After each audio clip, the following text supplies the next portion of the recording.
Hello everyone, welcome to my channel. तो भाई अब हम बात करते हैं डे 9 की। तो डे 9 के अंदर जो हमारा क्वेश्चन है सबसे पहले वो है tissue are a group of similar cells classified according to their. तो इन्होंने बताया है कि टिश्यूज का जो समूह होता है वो एक समान मतलब कैसे क्लासिफाइड किया जाता है, किस चीज को लेकर के, कलर को लेकर के या फिर फंक्शन को लेकर के या फिर केमिकल रिएक्शंस को लेकर के। तो भाई हमने जैसे एनाटॉमी पढ़ी है आपने फर्स्ट ईयर में, तो उसमें भी पढ़ा हुआ कि एक जैसे टिश्यू एक ही आकार का और सेम तरीके के टिश्यू जो होते हैं वो एक तरीके का फंक्शन करने वाले जो टिश्यू होते हैं वही मिलकर के क्या बनाते हैं, ऑर्गन्स बनाते हैं। ठीक है, तो इसमें जो इसका आंसर है वो है हमारा बी। तो हमारा फंक्शन जो है एक तरीके के टिश्यूज ही करते हैं।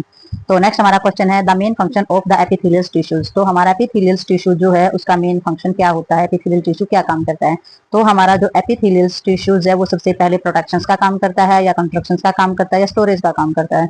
तो ना तो कंस्ट्रक्शन करता है हमारा टिश्यू और ना ही किसी चीज का स्टोरेज करता है। तो इसका जो आंसर है वो है हमारा प्रोटेक्शन, यानी कि सुरक्षा प्रदान करने का काम हमारा एपिथेलियल टिश्यूज करता है। कभी भी पढ़ा होगा किसी भी ऑर्गन्स की जो बाहरी परत होती है उसको बनाने या ढकने का काम ये हमारा करता है। तो ये है हमारा एपिथेलियल टिश्यूज।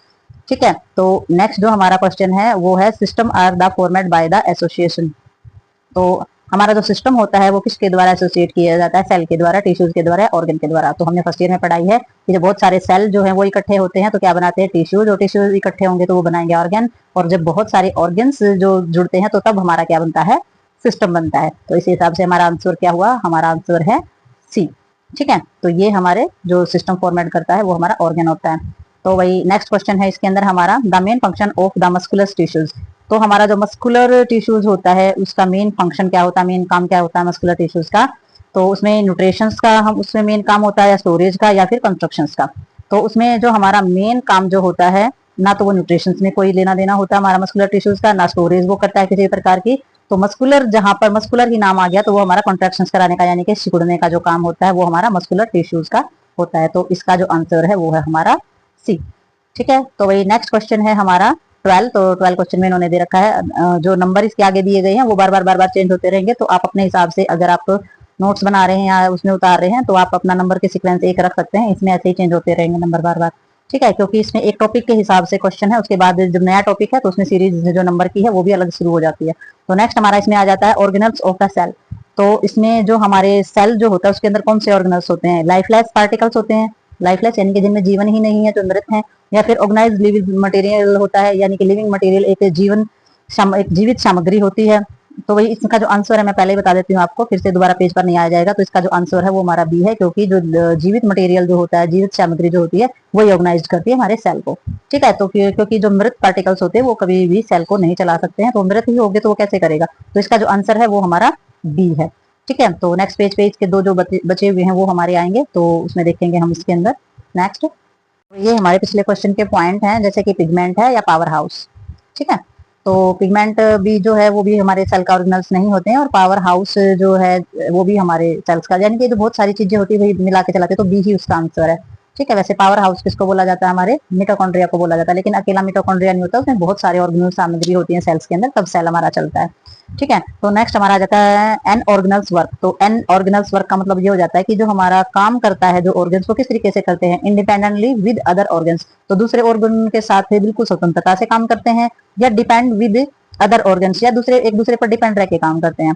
तो आपको पता ही होगा जो हमारा सिस्टम है, एक ऑर्गन दूसरे ऑर्गन के साथ जुड़ा हुआ है, एक में अगर खराबी हो जाती है तो दूसरे में भी दिक्कत आ जाएगी। तो इसलिए हमारे जो ऑर्गन्स होते हैं वो एक दूसरे पर डिपेंड होते हैं। तो इसका जो आंसर है वो बी है। तो हमारे जो ऑर्गन्स होते हैं वो हमारे डिपेंडेंट विद अदर ऑर्गन्स जो होता है सिस्टम इनका ऐसे, तो एक दूसरे पर डिपेंड रहकर ही ये काम करते हैं।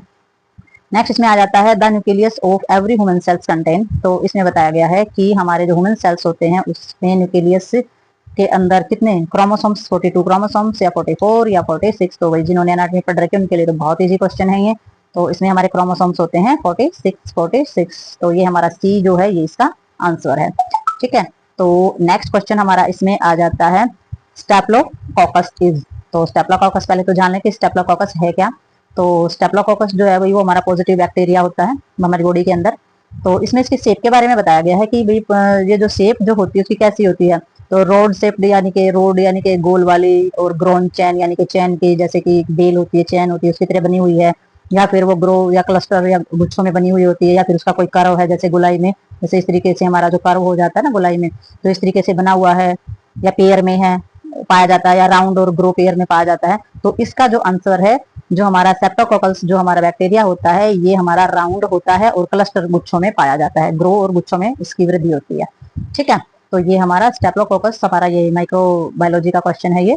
तो नेक्स्ट हमारा क्वेश्चन आ जाता है the basic structures of functional unit of life. तो ये तो सभी को पता है कि बेसिक स्ट्रक्चर्स और फंक्शनल लाइफ हमारा कौन करता है, तो सबको पता है प्रोटोप्लाज्म, न्यूक्लियस, सेल्स या साइटोप्लाज्म। तो सबको पता है कि हमारा इसका आंसर है वो सी है, क्योंकि सब जगह लिखा होता है फंक्शनल यूनिट ऑफ लाइफ जो होती है हमारी वो सेल ही होता है। ठीक है, तो वही नेक्स्ट क्वेश्चन हमारा आता है इसके अंदर, वो देखेंगे हम। नेक्स्ट क्वेश्चन आ जाता है cell membrane is made up. तो जो सेल मेम्ब्रेन होती है उसके अंदर क्या क्या कंटेनिंग होती है, क्या क्या पाया जाता है, किसके द्वारा बनाई जाती है, तो क्या वो फैट के द्वारा बनाई जाती है, कार्बोहाइड्रेट्स या प्रोटीन, या फिर प्रोटीन भी होता है उसमें, लिपिड भी होता है और little amount of the carbohydrates भी होता है।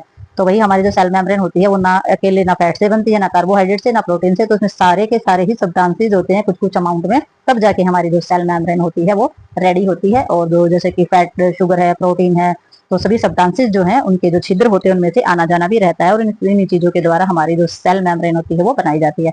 तो ये हमारे जो क्वेश्चन थे ये 10 क्वेश्चन कंप्लीट हो गए हैं। तो आई होप आप सबको ये चीजें समझ में आ रही होंगी अच्छे से। हमारे क्वेश्चन है जो एक्सप्लेन किया जा रहा है हिंदी में। तो मिलते हैं नेक्स्ट वीडियो में और डे 10 के साथ, तब तक के लिए बाय बाय।